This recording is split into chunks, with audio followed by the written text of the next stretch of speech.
Imagine being 14 years old, dressed in the kind of finery your family saved for years to buy.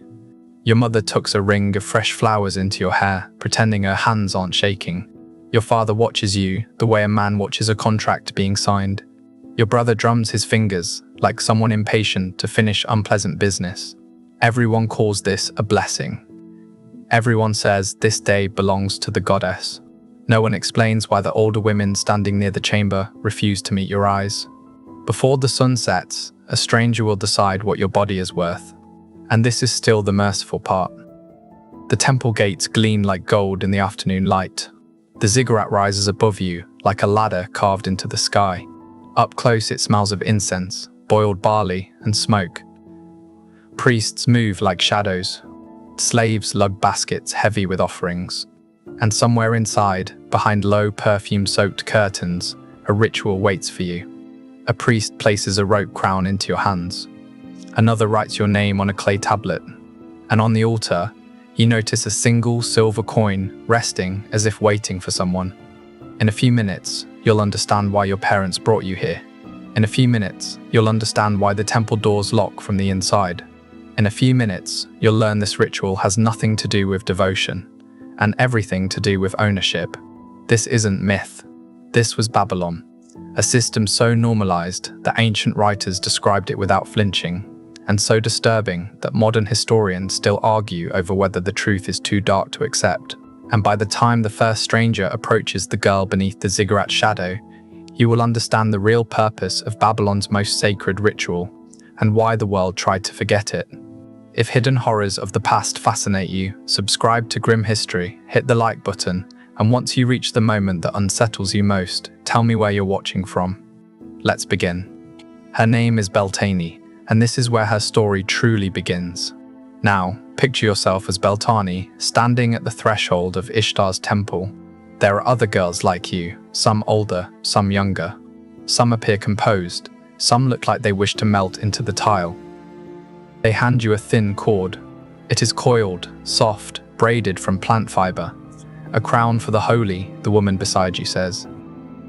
They place it around your head, like a crown that tightens rather than glows. You smile because everyone else is smiling. You do what is expected.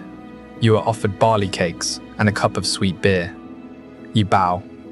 You learn the hymns, your voice small against the chant. Herodotus described it bluntly. Women seated, rope crowns pressed tight, men choosing as they passed. Scholars still argue whether he misunderstood, but the tablets don't argue. They list names, payments, silver, grain. They were written to count. But here's what no historian will tell you. This is where the story stops looking sacred and starts looking transactional. Beltane learns the business quickly. First, the training.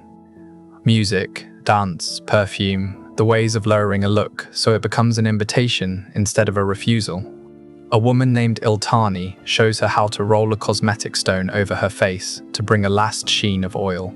A boy with ink-stained fingers marks her name on a small clay tablet. Kadisu, he murmurs, as if that word is both title and trap. The priests explain the theology in patient voices. To please Ishtar is to please the city. To please the city is to secure harvests, births, and trade routes. The logic is tidy. The consequences are not. If you were Beltane, would you call this devotion or imprisonment? It is easy to call the Kadisu priestesses. They are trained, they memorize hymns. They learn to read sacred forms pressed into clay. They wear clean linen. They stand inside holy walls. From the outside, it looks like status. The law supports that illusion. The law protects her on paper. Property, wages, legal standing. But the tablet never records consent. And it never records exit. On paper, she belongs to no man. In life, she belongs to the temple. For a brief moment, Beltane believed this might be her future. A path upward, a chance to rise like the priestesses whose names were pressed into clay. Maybe the temple would protect her. Maybe she could even thrive here, but that hope died quickly. But the paper is only part of the story. What happens next is the part even the tablets avoid describing. At night, when the lanterns ignite and Babylon sinks into a low, humming quiet, the inner court changes. The outer doors are drawn shut, but men still enter. Merchants with covered faces, soldiers home from duty, travelers carrying silver, grain, or cloth from distant roads. They do not linger. They pay, and priests guide them behind low curtains where the Kadisu wait. Coins pass from hand to hand, names are recorded, portions are set aside for sacrifice. Everything else feeds the temple's stores. This is where devotion becomes routine. Beltani watches an older woman leave the enclosure. She moves carefully, practiced, with a coin resting in her lap and a gaze trained not to settle anywhere too long. No one shames her. No one mocks her.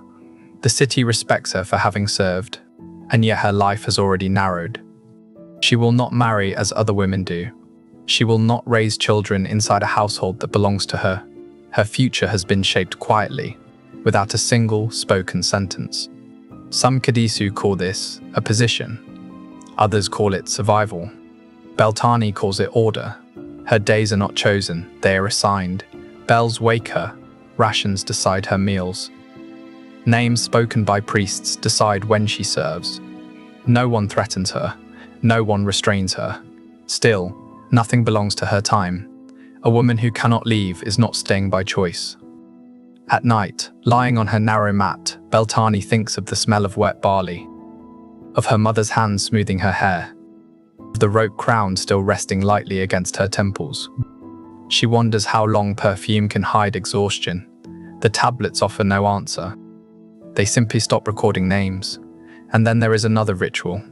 Once a year, during the New Year festival, the temple prepares a sacred marriage meant to secure the city's future. It is dressed in hymns and symbols, spoken of as union and blessing. Inside the walls, it feels less like celebration and more like proof that the goddess's favor has been purchased again. The temple does not accept refusal. Beltani is still new enough to believe the goddess might be gentle. The hymns speak of gardens and rain, of love that nourishes the land. But the priests speak of service, and the men speak of payment. The purpose is never hidden. The city must be fed. The city must endure. As dusk settles, Beltani lifts the robe crown once more. The inner court doors close. Rugs are laid out. Records are straightened. Girls adjust their hair while chants rise, old and insistent. Something shifts behind a curtain. The air tightens. One more name will be taken. One more entry added. One more night absorbed into memory. A priest murmurs words she barely hears. Incense fills her lungs. A coin waits somewhere beyond her sight. A narrow rope path marks the ground, guiding where she must sit. A man will choose. When the curtain trembles, Beltani understands that the choice was decided long before she arrived here. The fabric parts. It falls shut behind the stranger. The rope crown digs into her palms as she grips it, suddenly aware of its meaning. The priests call it sacred. The older Kadisu know better. Once it touches your hair, the temple claims more of you than your family ever could. Footsteps cross the tiled floor. Sandals scrape clay. The man is not cruel. He is ordinary, following a custom older than either of them. He hesitates. Then the silver falls. It lands in Beltani's lap with a sound too small for what it seals. The priest exhales. The scribe presses a mark into clay. The coin does not need to be large, it only needs to be given. And because it was given, it cannot be refused. Tradition says she must rise. And here, tradition is law. This moment is not the end, it is the entry point.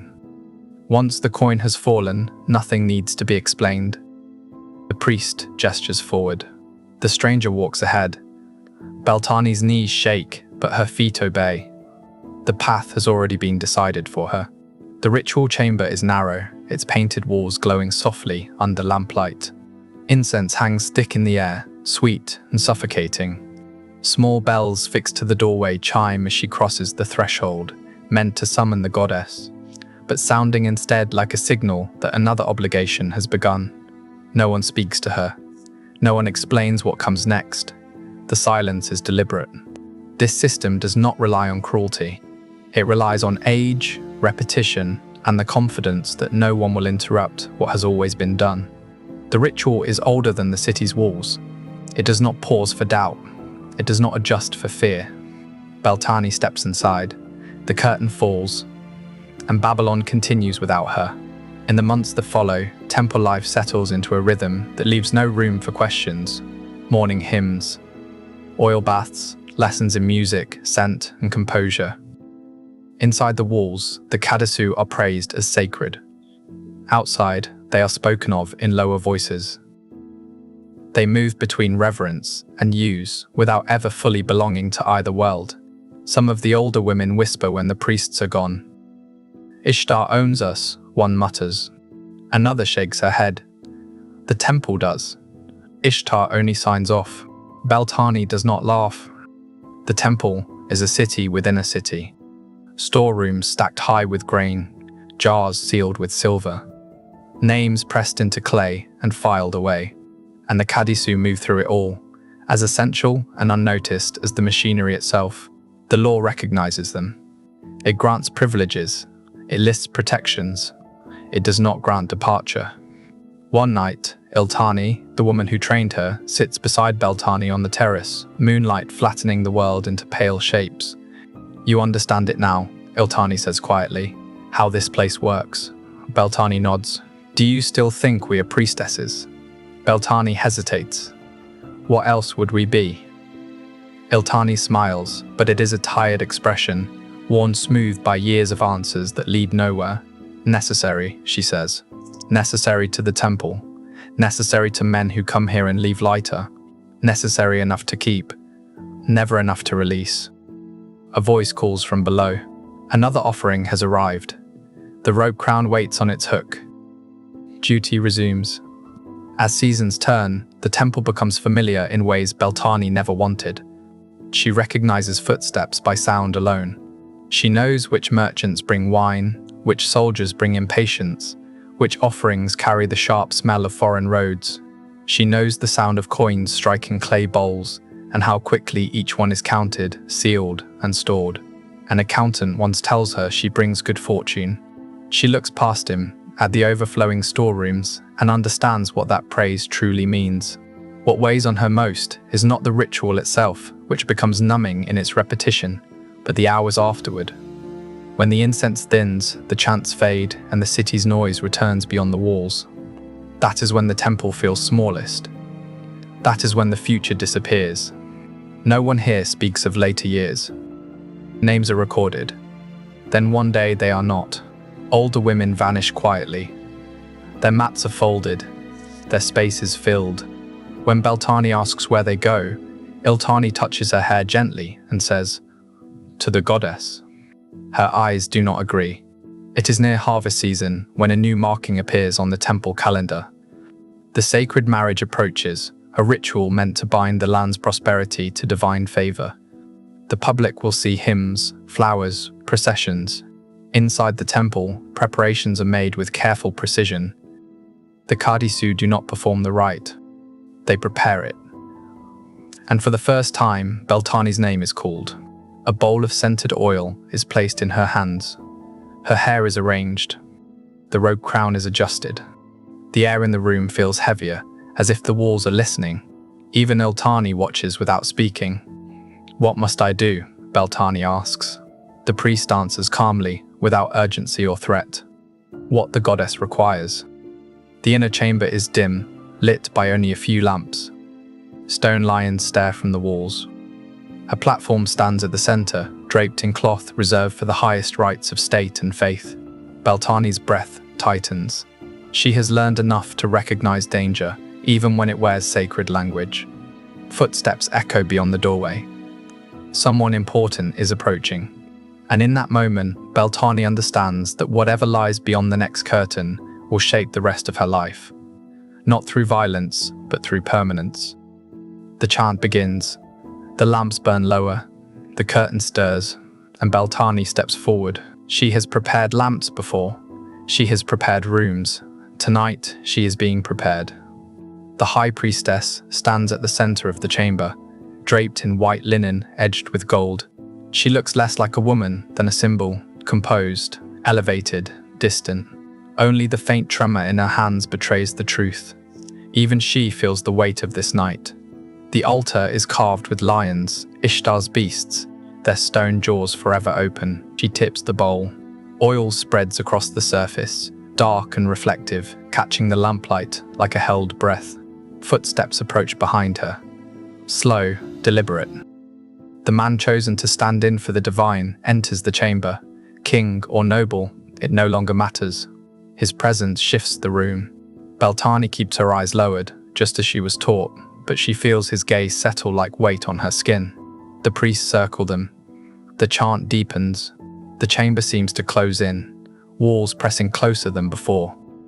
Then a voice speaks, calm, certain, final. Tonight you serve the goddess in body and in symbol. The land depends on this. The city depends on this. A sentence so old it sounds unquestionable. A sentence that leaves no room for refusal. Beltane lowers her eyes. And the ritual begins. What happens next was never written down. The temple did not record details meant to be sealed. Only fragments survive. Hymns that speak of a prepared bed, verses praising union and fertility. But everything in Beltane's life shifts after that night. The next morning, the high priestess embraces her, not with warmth, but with approval. Priests nod as they pass.